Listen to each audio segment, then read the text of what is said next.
Mi bi za začetek se vam zahvalili kot ministrstvu za obrambo, enako ministrstvu za zunanje zadeve in zdravje, ki danes tukaj ni, za vso podporo do sedaj.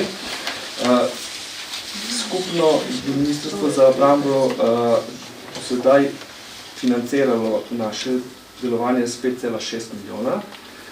Ministrstvo za zunanje zadeve za 3,8 milijona in ministrstvo za zdravje z 800 tisoč, nekaj skupno tam kot 10 milijonov evrov, nekaj večji del gre za delovanje pač ITFa.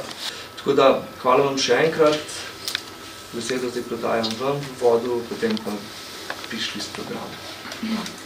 Najlepša hvala za to prisrčno dobrodošlico, spoštovana sekretarka, tudi sodelavci na naši strani, vem, da se dobro poznate med sabo.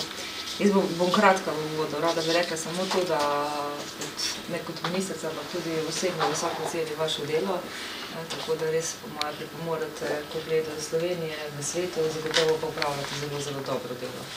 Ni lahko delo, verjamem, da se soočate z raznimi stiskami, da se vas dotaknejo tudi zgodbe posameznikov, tudi to nekako vpliva na vas, ampak zagotovo je to plemenito delo in upravljate lepo poslanstvo, tako da moja osebna zahvala.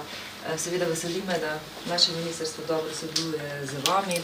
Jaz sem z direktorjem že imela neke stike, dogovorila sva se tudi, da kadarkoli bo le možnost, da bom tudi sama ob mednarodnih stikih nekako promovirala in predstavljala vašo dejavnost, tako da se trudim, da tudi na tem naredimo nekaj dobrega za vas, tisto pa lahko še z naše strani, poleg vseh ostalih zadev.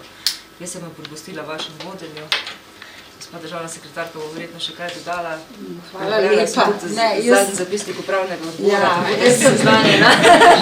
Jaz ne bi jemala časa, zato ker sem zelo pogosto tukaj, pa tudi generalni sekretar Valant, on je član upravnega odbora, jaz sem predsednica že kar nekaj časa, tako da jaz sem zelo vesela, da so skupaj prišli in da je pač, morate vedeti, da v okviru te obiska vlade v regiji Ljubljanski širši, kjer je 26 občin, je zelo veliko, pač smo imeli vabil, ampak smo se pač z ministrico odločili, da pridemo sem, se mi zdi to zelo pozitivno, sam to bom rekla, sicer pa mislim, da je bolj, da pogledamo predstavitev njihove. Hvala lepa.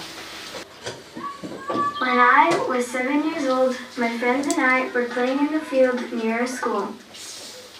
Then, all of a sudden, I lost my leg in the explosion. I was unable to walk. I couldn't go to school or play with friends. But then, ITF Enhancing Human Security helped me recover, and soon I was able to have fun again, just like other kids. ITF was established by Slovenia in 1998.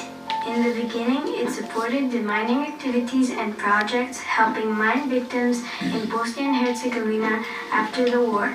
Later on, ITF started helping children and adults in other parts of the world as well, and has been active in providing human security in communities hurt by conflict, mainly through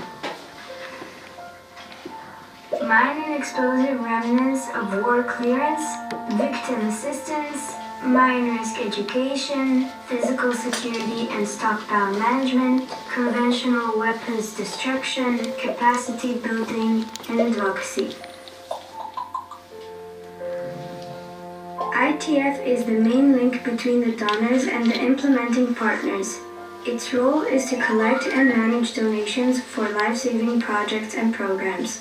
ITF is carrying out its activities at low administrative costs, through transparent processes, ensuring that every donor is visible in public, by promoting national ownership in affected countries so as to provide them with capabilities to deal with these problems alone, by putting individuals into the focus of its activities through a human-centered approach, and by trying to ensure equal representation of men and women. In specific cases, and if donors agree, ITF can provide a funds matching mechanism.